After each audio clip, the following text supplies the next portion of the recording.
I haven't made a video since the election, which I guess is kind of weird, but I'm making this today because I had something I wanted to say. We're in the middle of Donald Trump, President-elect Trump, picking his cabinet positions, some of which I'm thrilled about, people like Tulsi Gabbard and RFK, some like Marco Rubio, who I'm not too thrilled about, but that's not what I want to talk about today. I want to talk about why it was so important for the Democrats to lose this election.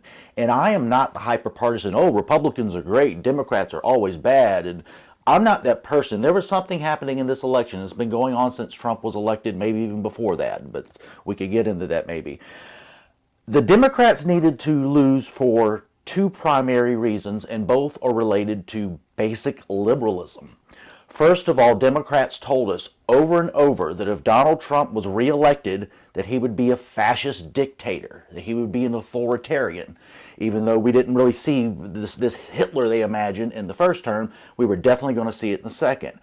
My problem with that, any rational person hearing that, biggest problem with that should be everything they were warning that Donald Trump will now do, that he's been elected, Joe Biden and Kamala Harris and their administration were already doing these authoritarian things. So let's forget about Trump. Let's talk about the authoritarianism that Democrats not only respected, I guess, but rationalize.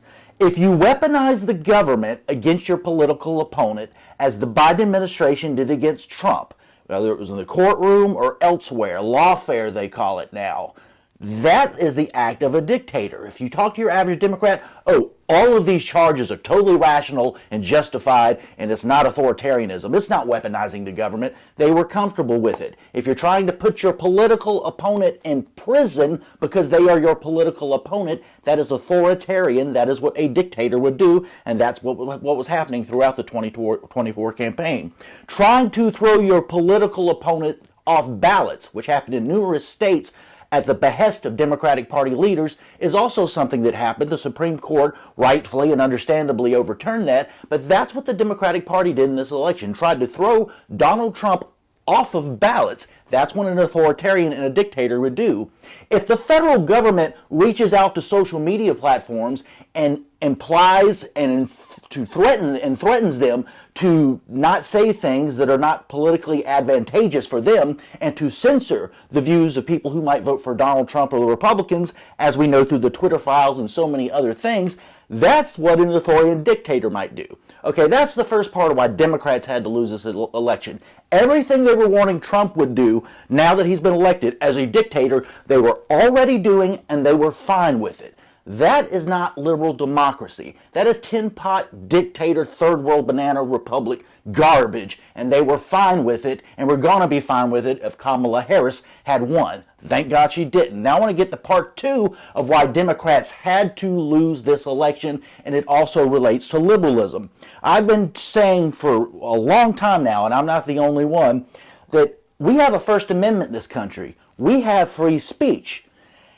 Since, I don't know, Donald Trump started running in 2015, you hear this thing on the left where they say, well, we have this problem of misinformation. CNN and the New York Times and the Washington Post and Rachel Maddow, they know what true information is. But there's this other stuff that's out there that's not the stuff that those outlets I just mentioned believe. That's misinformation. And guess what?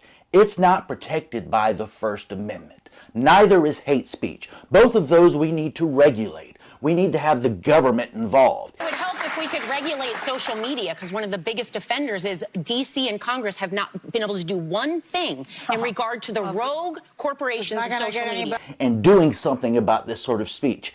And I would tell my average Democratic friends, hey, free speech is important.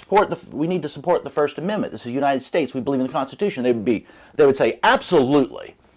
But Jack, you got it wrong. What we're talking about here is misinformation or hate speech. I'm like, no, I don't have it wrong. You could say the craziest thing, most false, most hateful thing imaginable, and that is protected by the First Amendment. They wouldn't agree to that basic fact. The vice president running on the Democratic ticket in this election didn't agree with that. Listen to this if you don't remember. There's no guarantee to free speech on misinformation or hate speech. Kamala Harris had the same view. Hillary Clinton said that we should put people in prison who spread misinformation or disinformation. But I also think there are Americans who are engaged in this kind of propaganda.